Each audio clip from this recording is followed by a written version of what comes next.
Hey all people! Welcome back to my channel. For my 5th vlog, I have decided to make a review of the infamous Samgyup Salad. I-check lang natin kung worth it ba at masarap. Huwag na natin patagalin to, huwag nang magtumpik-tumpik pa. Tara na. Welcome to my 5th vlog.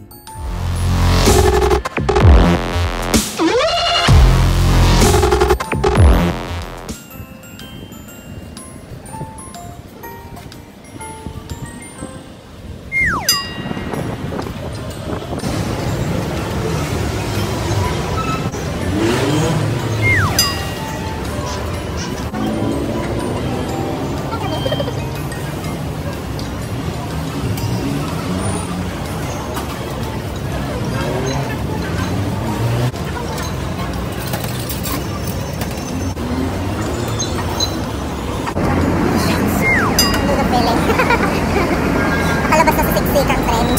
And, hindi na fresh. So, I'm gonna teach you.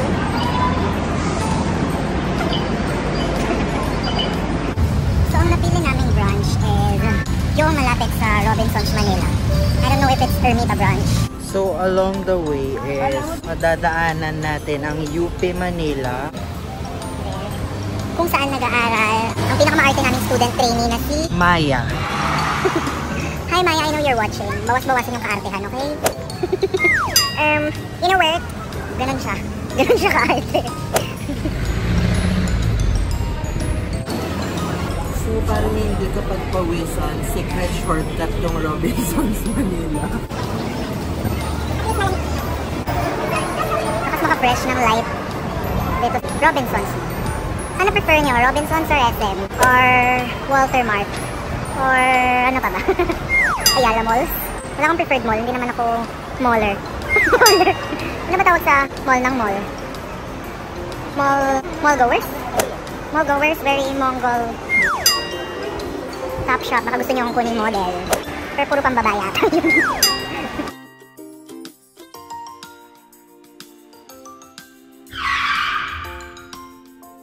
Hindi ko sure pero parang naliligaw na kami. May natatanong kong exit pero hindi ko alam kung yun ang tamang exit.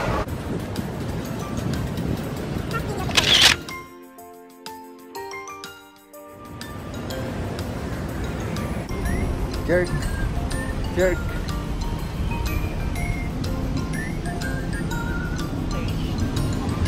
Hallelujah. Sa paglabas ng Robinsons, Manila.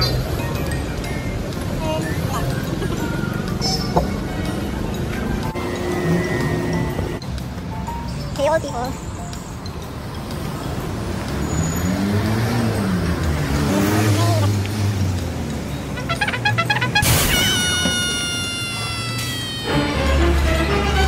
Aren't you my cameraman?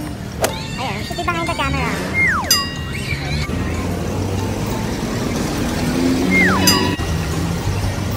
Once you reach Mabini Street, turn left.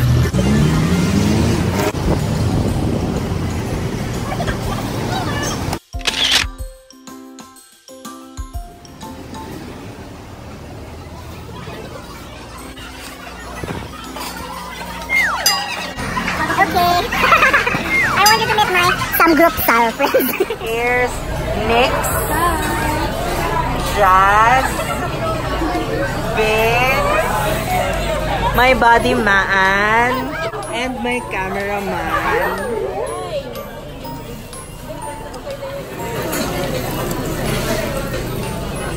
So, kakainin natin isa-isa. Anong i-explain ko? What's that? Egg soup. Egg soup? Yes, that's What's that, buddy? P5. P5 Yang Nung Buljip. So guys, ang in-avail namin is yung unlimited 2 na may unlimited pork and beef. 10 flavors. 499 pesos. Unlimited na yun. Wala kang time na kailangan bantayan. Tapos mag-order ka lang ng 2 kinds of meat hanggang maubos mo. Tapos mag-order ka ulit ng dalawa. Bawal ang left.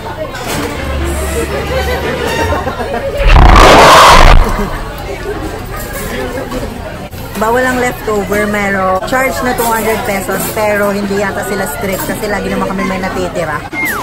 Bahala lang kayong itago kung saan banda. Kung saan yung itatago yung mga tira-tira nyo. Tapos bawal i-take out yung mga leftover. Yun lang yung roll.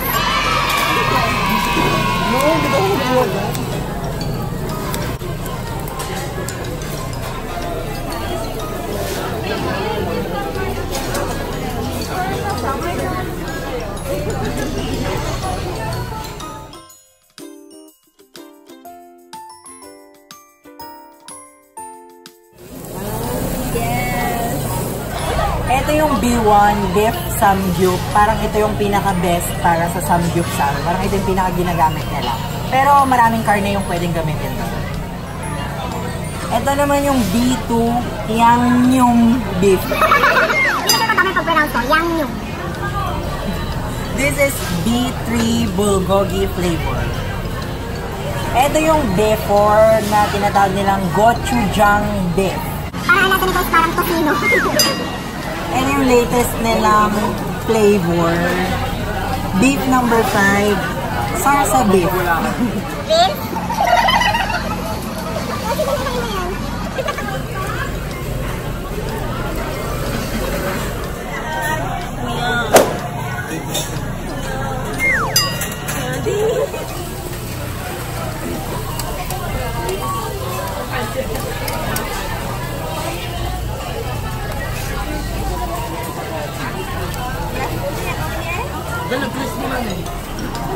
Ito yung P5 pork na kami, Yangnyeom bulgogi. Ito yung pork number 2, bulgogi. Ano yung bumalik ng cameraman? Ito yung pork number 3, Yangnyeom daepei. Pork number 1, daepei. Payday.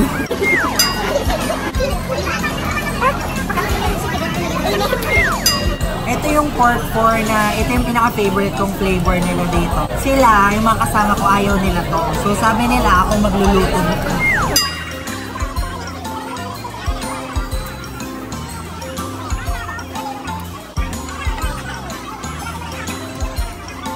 So ngayon guys, ipapakita ko kung paano ko ginagawa yung samgyupsal ko. Kakaiba kasi kami kung paano nila ginagawa, pero ito yung sa akin. Ipapakita ko din mamaya yung sa kanila. First, lalagyan ko nito beef or pork. Tapos lalagyan ko na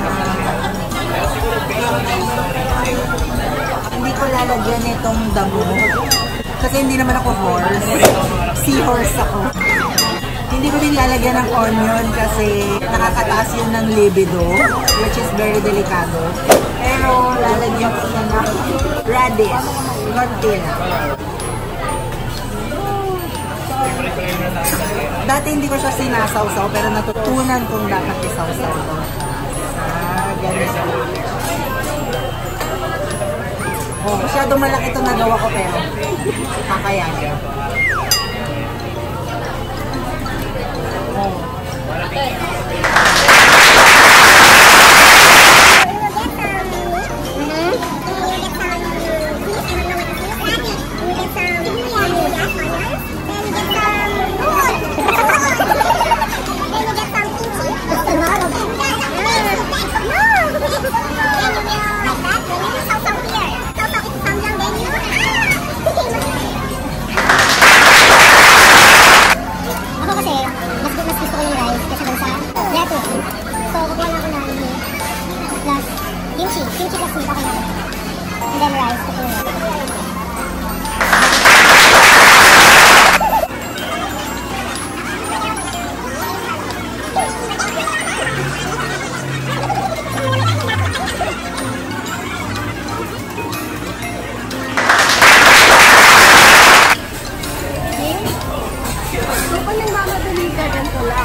So, hindi ko sure kung luto na, pero sabi nila luto na.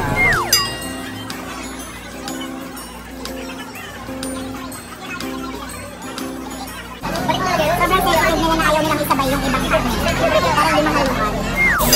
Ay, ala. Yung toy. Luto na. Kasi ayaw nga nila daw niluto ko. Ako lang talaga mag-uubos na to. Ready?